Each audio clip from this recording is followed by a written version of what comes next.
I'm Maria Menounos, and you're tuned in to AfterBuzz TV, the ESPN of TV talk. Now, let the buzz begin. Hey everybody, I'm Rachel Goodman, and we're back for Shrill, Season 2, Episodes 3 and 4. Joining me today, we have our Shrill enthusiast, Angel. Hey guys, I'm Jill Taylor.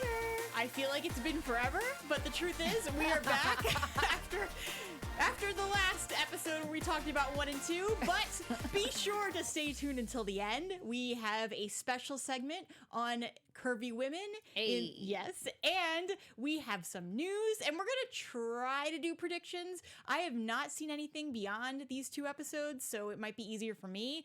Angel, you've seen up through 7. I'm going to give you some predictions. Okay, you can still give us predictions. Yeah. And, if anybody, so just, FYI, if we get to predictions and you've seen the entire show, some of this might be, like a mute point to you. But, all right, well, let's dive right in. Let's watch talk about it anyway. Yeah, you might be entertained by our predictions, even if we're completely wrong or I'm completely wrong. We usually are, but it's okay. Yeah, you can laugh at me if you want. So episode 3 was Skate. This big episode, this was one of my favorites so far. Just because I feel like we got a lot of telling things between Ryan and Annie. I mean, that ending where, I know we're kind of doing this out of order, but that ending where we finally got that word where Ryan and Annie were able to exchange that they loved each other. That to me really, that was, what did you think of that?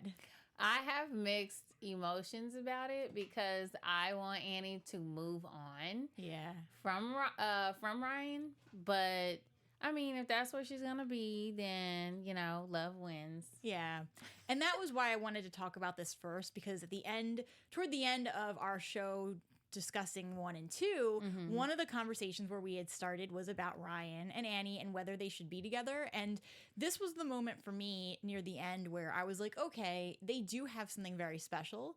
But I think my problem with it is that if we go back to the skating party, we had that whole moment where Annie is drunk and she goes to Ryan and she's like, hey, and she was clearly drunk, and Ryan wasn't on anything, so he has no excuse for not recognizing this in her. But she goes to him. She needed to go home immediately, and she had a small cry for help, and he wasn't intelligent enough to pick up and catch on. It's come on, dude. And I feel like he's dumb all around, but he's especially his emotional IQ is especially low. Especially low. Yeah, and so for him, if this had been me, or if this had been somebody even if it was the opposite, if it had been somebody I cared about, somebody especially who, you're in a relationship with, if they come to you and they're drunk like that, you should know when they're not okay, and you should know not to let them go off by themselves and by themselves. And she was obviously hurting and dealing with a lot, and he just said, no, you're cool. And while it was very sweet and supportive, so at least it's not like he was trying to pump her up and trying to get her yeah, I got this, go back at him, type of thing. But she had already lied her heart out about everything. And she was not okay. And I get that he was being supportive and saying she was fine. And in one regard, that's amazing. He is being supportive, but he shouldn't have left her. And he should have walked around with her. And he should have asked her, he should have really talked to her more. The contrasting relationship is when she went to Amadi. She didn't even go to him for help. And he was like, oh, girl, you're drunk. You need to. And he stepped in and talked to her. She should not need to go to somebody else for that. Well, Ryan was trying to get back to the game. Yeah. Ryan was trying to get back to the game that everybody loses. So, whatever. It's like watching a mouse chase the cheese. And that's the problem I have, though, is that we get this entire situation at the skating rink where he was not, in my opinion, being a very good boyfriend. But at the end, where she's throwing up, he was being a very sweet and gentle guy. My question about the end, and I don't want to jump, but I have to address this. Why are you throwing up in the tub instead of the toilet that you can actually flush? Why is Ryan having to scoot the throw up into the drain? They just don't make sense. Unless she got like, they didn't show this, but I'm just gonna assume that she got sick so fast that she ran wherever she could run. I mean, most restrooms, the toilet and the tub are across from each other, so they're actually the same distance apart from the door. I assumed we had fast forwarded and we were in, one of their apartments. Yeah, and so it was. Which we were in this shot. The tub, like as you entered, was to the far right, and the toilet was across it, like any other restroom to the left. Yeah. And I just think that it's crazy that, I mean, not only did they throw up in the tub, it was the back of the tub and not towards the drain. Yeah. I mean, it's just this common sense thing. The drain is closer to the door anyway. So you took an extra step just to make more work for yourself. And most people will go toward the toilet, even if it hadn't been drinking. Even if it's the sink. Yeah. And the sink is the closest thing to the door. So it's just a common sense thing. Like, it didn't make sense. Yeah. But in terms of their relationship, I think it was a tender moment. It deeply contrasted with what had happened earlier, where even though he was being sweet, and it's like you can't really fault him for anything exactly, he should have stuck around with her and actually talked to her. And you know what? Like, he should know. He's known her long enough that he should know that something's not right. So I was feeling bad for her, because what can she do? And it's like, you can't make somebody be different than what they are. And I don't think she was upset by it. She wasn't. Yeah. She felt empowered after talking to him for some strange reason. Yeah. But she's drunk. She wasn't thinking with her best brain either. She felt empowered for that second, but then as soon as she walked away, it was like, what am I doing? I can't do this, which is exactly why she had the meltdown, and she ended up telling Amadi, hey, I lied about everything, and I'm a big loser right now. And he knew, like, I need my job back. Yeah, exactly. So before we talk a little bit more about Amadi, let's take a quick moment to give an announcement for everybody listening at home. Hey, AfterBuzz TV fans. Thank you so much for listening and tuning in. We love to read your comments, so jump into the comments. Let us know what you think. If you have a different perspective, we love hearing you out. We love shouting you out right here on air. If you're on YouTube, give us a thumbs up and subscribe. If you're on iTunes, give us 5 stars and jump to the comments there. And thank you for allowing us to be the ESPN of TV Talk. Tell your friends. Awesome. Yeah, thank you guys so much for being the best part of AfterBuzz TV. Okay, so let's talk a little bit about Amadi, because, all right, we had that whole moment where, like, we were talking last episode about how he was having a crisis, and I couldn't talk about this yet because obviously we were still in 1 and 2. Mm-hmm. But this is where I felt like he was having a huge, like, issue with his age when he was talking to those kids. And they were like, oh, what's this song? And it was Captain and Tennille. Mm-hmm. I was like, oh, that really, I mean, okay, Captain and Tennille, like, it was a Studio 54 theme. Mm-hmm. And okay, fine. Like, I was born in 87. I was not around during the 54. I'm older than you? Oh my gosh. I'm always the oldest one in the room. Wait, what year? 86. 86. Okay. So we're about the same age, but I was still very familiar with the music they were playing. Uh-huh. And this is like, mid 70s. Yeah. So those kids, like, come on, get an education. First of all, one of them was dressed like Chucky. Yeah. And I was like, why? Yeah. And the one was Chucky 70s? No, that was 90s, right? That was later. I don't know exactly when Chucky was, but Chucky was definitely around when I was a kid. When I was a kid. Yeah. So I don't know if it was just Chucky. Early 90s. Yeah. So Chucky was definitely around. Overalls and stripes. Yeah. Let's go. But the whole thing is that I felt like, they were calling him Grandpa. Ruthie was calling him Grandpa. I felt bad for him because I just feel like he's not comfortable in his body right now because he can't figure out where he really belongs in terms of, like, his age. His vibe is super youthful. Do you see what he wears to work? That's the thing. I think that for him, he's a teenage boy. Yeah. And that's the problem is that he is a teenage boy from a certain era. Another midlife crisis. And he is still like, you know how, I mean, I can even speak for myself. Like, I'm 32 now, but I don't feel any different than I did when I was 21, except for obviously, Oh, go girl. like, I don't feel any different. Obviously, do. it's like 11 more years of experience and memories I didn't have before. Right. But I still like the same things, and I still like, you know, I just like the same things. More. I feel like my world has expanded so much more. Yeah. And I'm so much more well-rounded now. Yeah. And that's, you know, that's a normal thing to happen to people. My but, muscles and my joints are not the same. And see, I don't feel like, yeah, but the whole point is that I don't feel physically or mentally much different. And I feel like that's what he's going through. It's the same exact thing. But he's older than us, given. Oh, yeah. He's got to be. No, sorry, no offense. Yeah, he's like late 40s.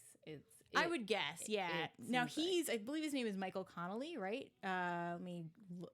Yeah, we can look that up in a second. But he is one of the writers on the show as well. Nice. And he was just like, you know, I feel like with him, it's an identity crisis related to his age. And the problem isn't so much like when you think of someone who's normally having a midlife crisis, they go out and they start doing things differently, and they buy a new car, and they cut their hair, and they try to fit in with the young crowd. That's not what he's doing. I think it's more or less... He already did it. Yeah. He has skunk hair, and he dresses like a skateboard punk rock type 16-year-old. And I think what it is that he probably dressed like that when he was a teenager, or maybe in his early 20s, and it just never changed. And now he's struggling with, I really am getting older. And it's, you know, starting to actually bug him. And so the thing with him, though, is that on top of this, we see this scene where he's going to take the drugs. Now, it was ketamine, but obviously it looked just like cocaine. Yes, it is a way you can take ketamine. I thought it was cocaine. He thought it was cocaine too, but they did. Ruthie and, you know, I think the kids were there.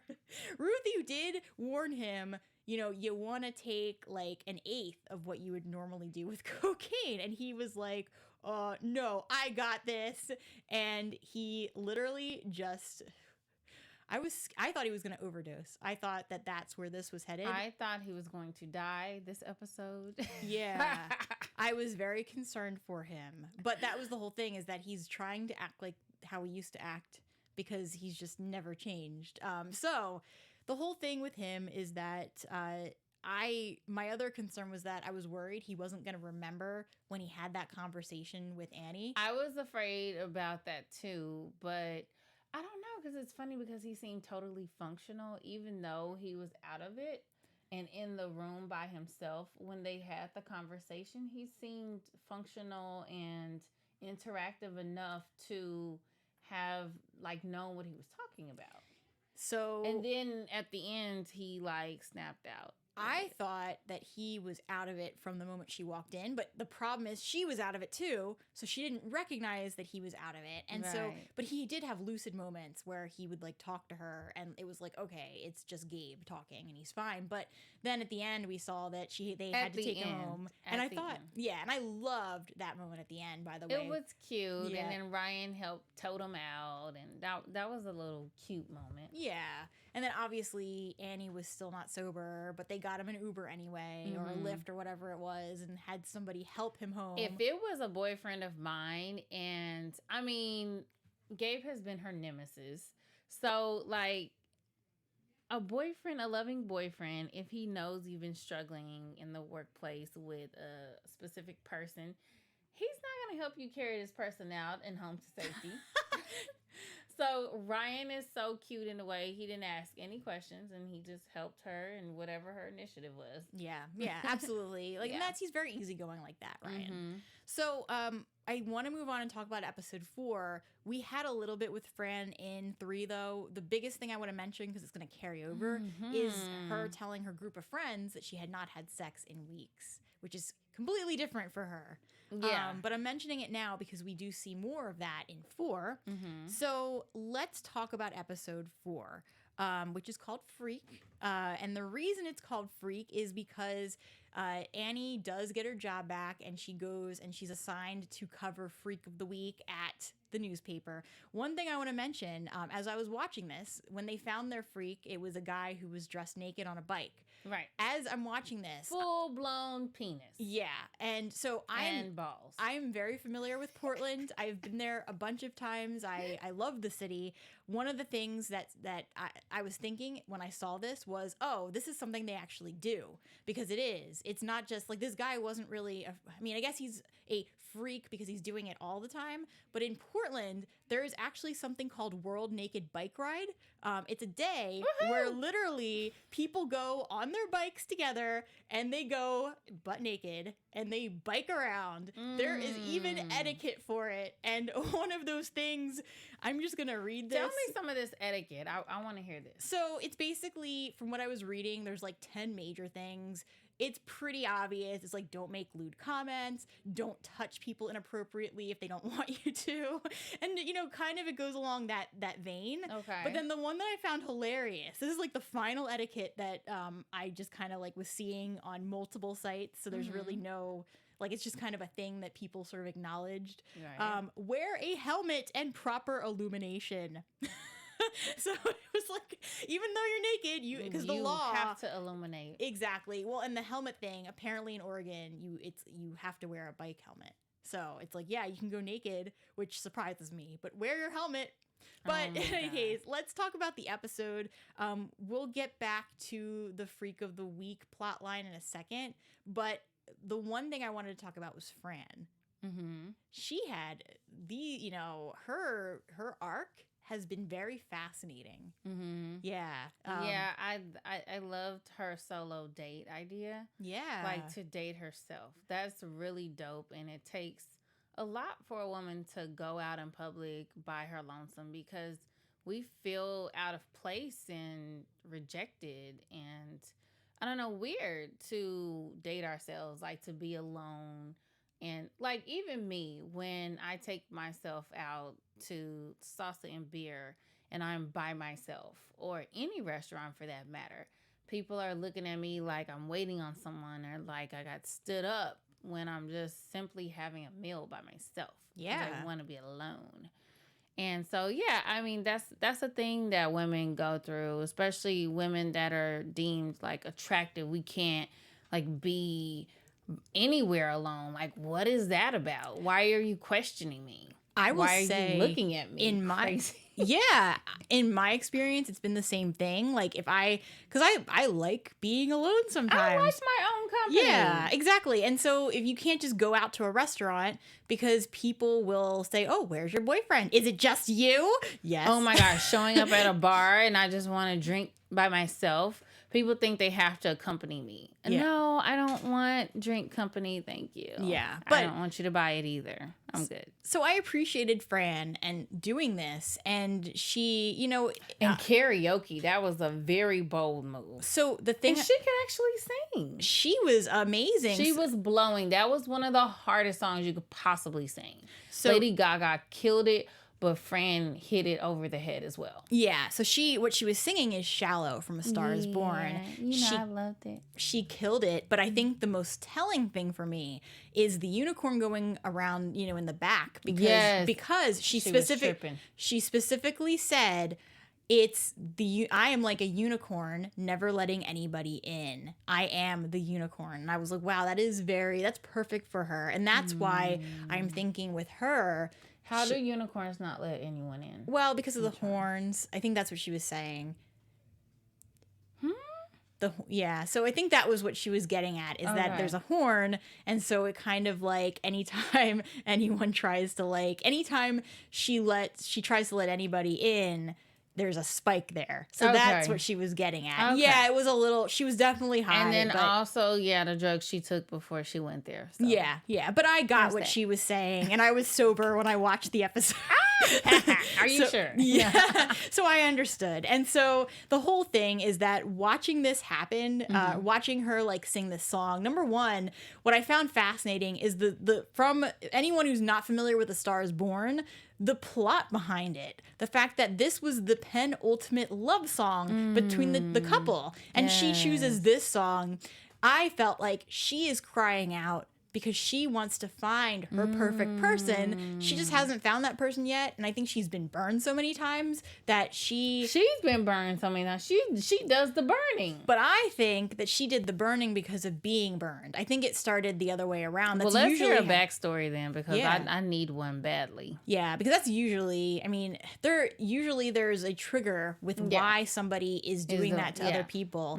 It isn't just, you don't just start breaking hearts normally. I mean, right, I choose to be everyone is intrinsically good. Well, no, but I choose to be optimistic and believe that under normal circumstances, people choose to be the better person and will not just go and break someone's heart. But also, there's a difference when you see somebody who just seems like they're just a jerk for no reason versus Fran, who you can feel her layers. Yeah. So I feel like she was hurt, and that's why she ended up getting into multiple relationships the way that she was. Right. That there was a reason. So I feel bad for her, and I do want to hear more about the backstory. Me too. Yeah. So I love Fran. We had all of this going on with Fran. The other big thing was Ryan meeting the parents. Awkward, right? Yes, the whole thing was awkward. Annie's little run-in with her mom, like the bantering back and forth about the fat shaming, food shaming comments. That was just really weird, and I'm kind of over this whole fight that she has with her mom about food. Yeah. And it's interesting. So Julia Sweeney is the woman who plays her mother. She's also a writer on the show. And she was, I'm not sure if this was discussed last season, but she is actually from SNL as well. Oh. Back in like the late 80s, early 90s. She played Pat, among other characters. But I feel like it's interesting for me watching her play the mother role, and specifically play a role where everything's about food for her. Because I think it just shows that, one, there was a generation where mothers believed they were doing the right thing by treating their daughters like this, because they felt, oh, well, I'm helping them have a happier life, or, you know, whatever was going through their mind. But it's just, you know, it's interesting to see how somebody around her age might treat their daughter, and especially with bringing a guy around. Even then, the other thing that kept going through my mind is that people like her mother who say, oh, you know, don't put the bread in front of me, I'm going to eat it all. They're the people who closet eat the most. Yes. Okay. So when I was married, my husband, he was going through a fitness competition, and he was doing like bodybuilding and physique competition, and everybody in the house had to eat his diet. Basically, we all had to no salt diet, fish, no carbs, and I mean, I had to weigh his food as well. So it was pretty intense in the household, and I felt like I was being punished for a goal he had. Yeah. So it was weird, but in a way, I saw how it helped support him and keep him focused. And I didn't want to take anything away from him or give him any temptation. And I wanted to have this unity where it's like, okay, well, if you go through the trenches, I'll go through with you.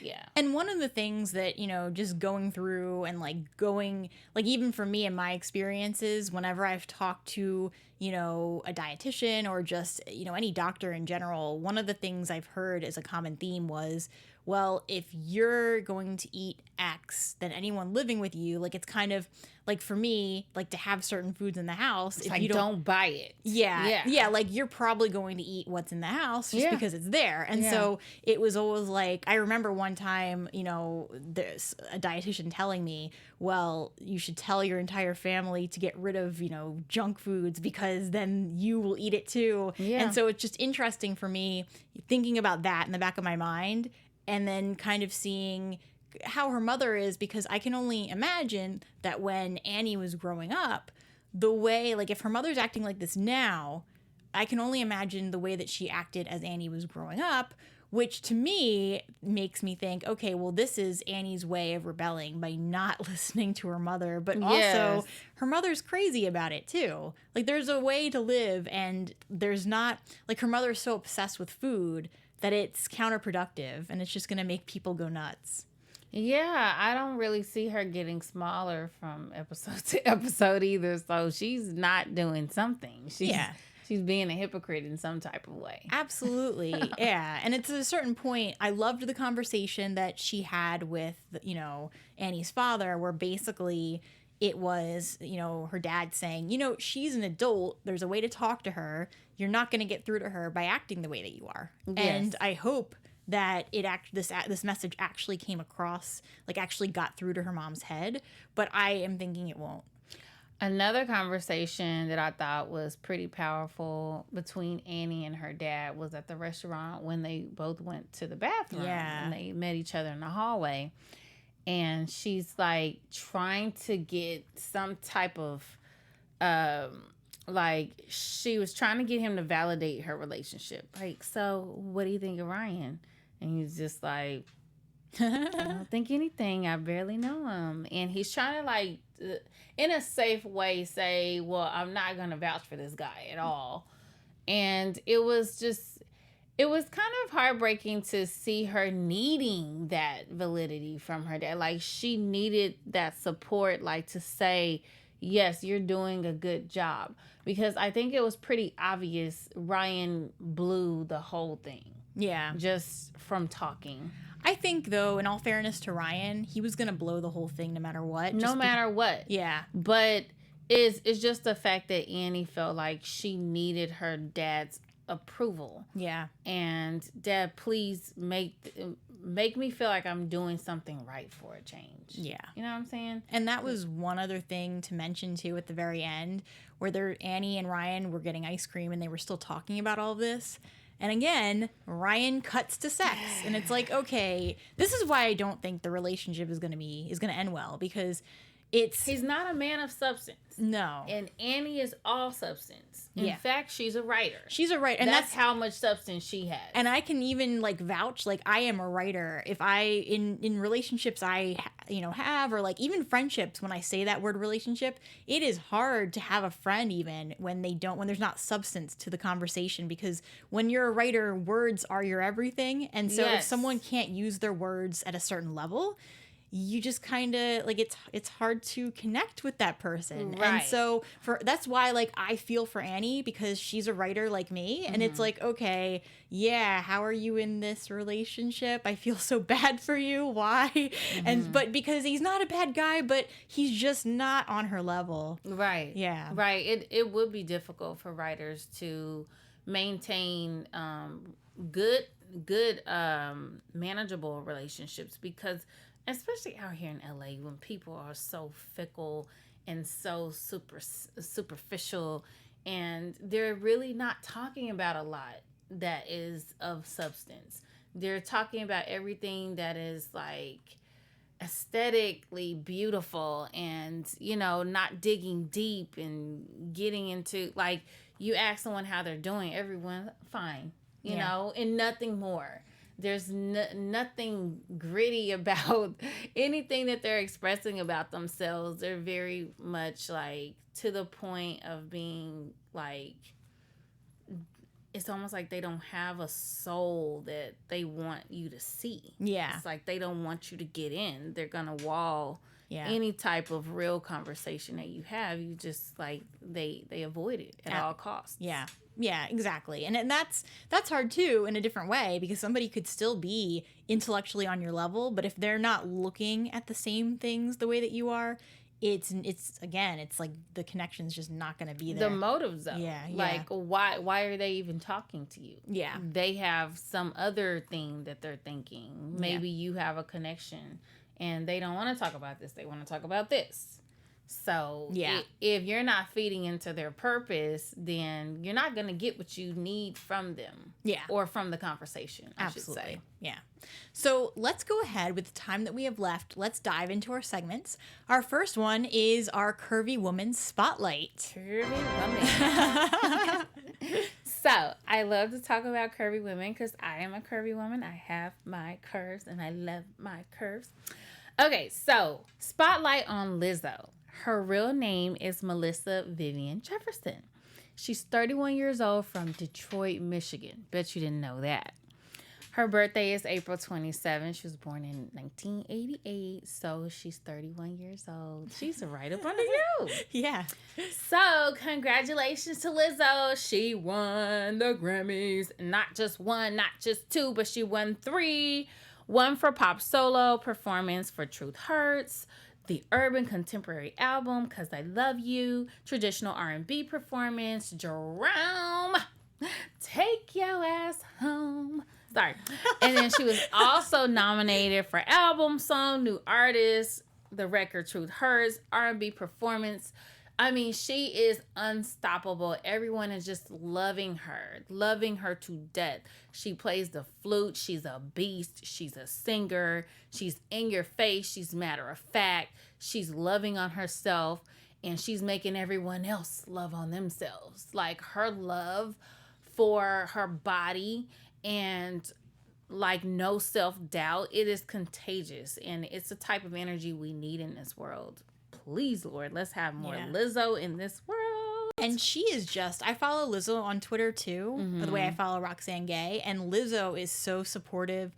There was a tweet too, like just in general, she's very like pro people being who they are. Yeah. But like there was one tweet she put out that it was actually maybe about a month ago that still will probably forever stick with me in my mind.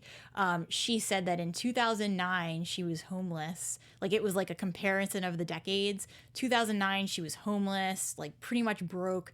2019 she was buying her mother a house. So she was like, she was like in 10 years anything can happen.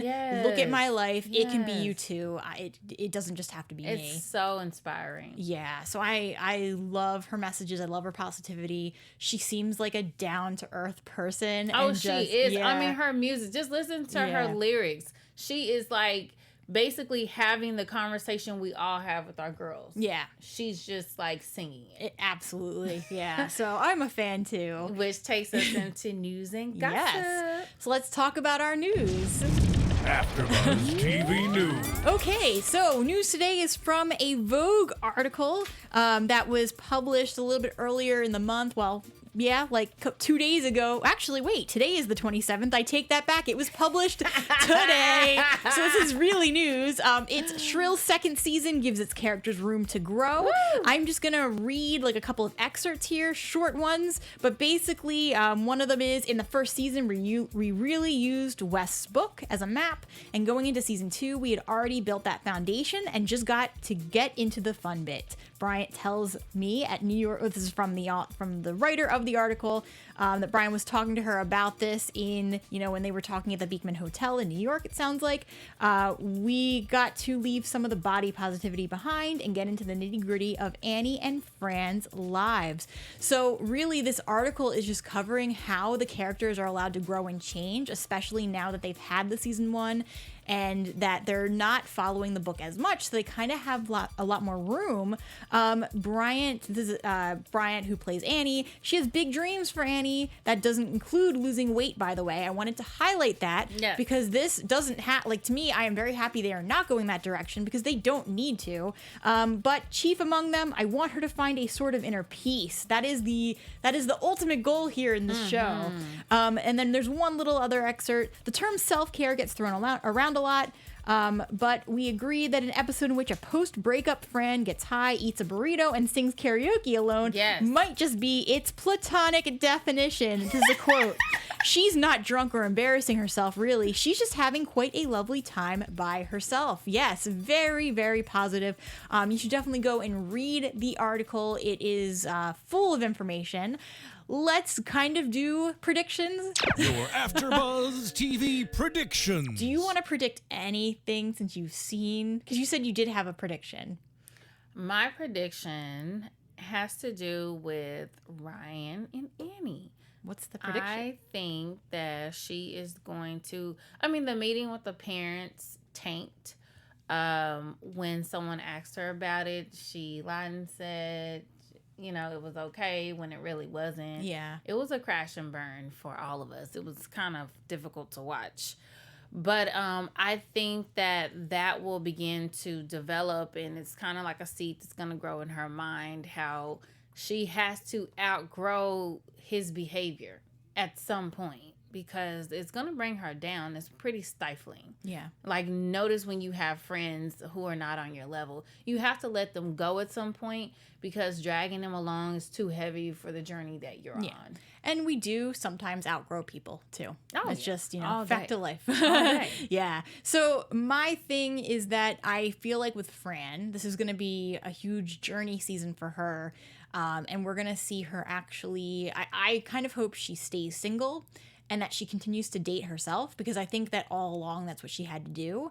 Even moments like that where she's up and she's doing karaoke, she had certain realizations she probably would not have had by having those shallow relationships that were just about sex, really, for her.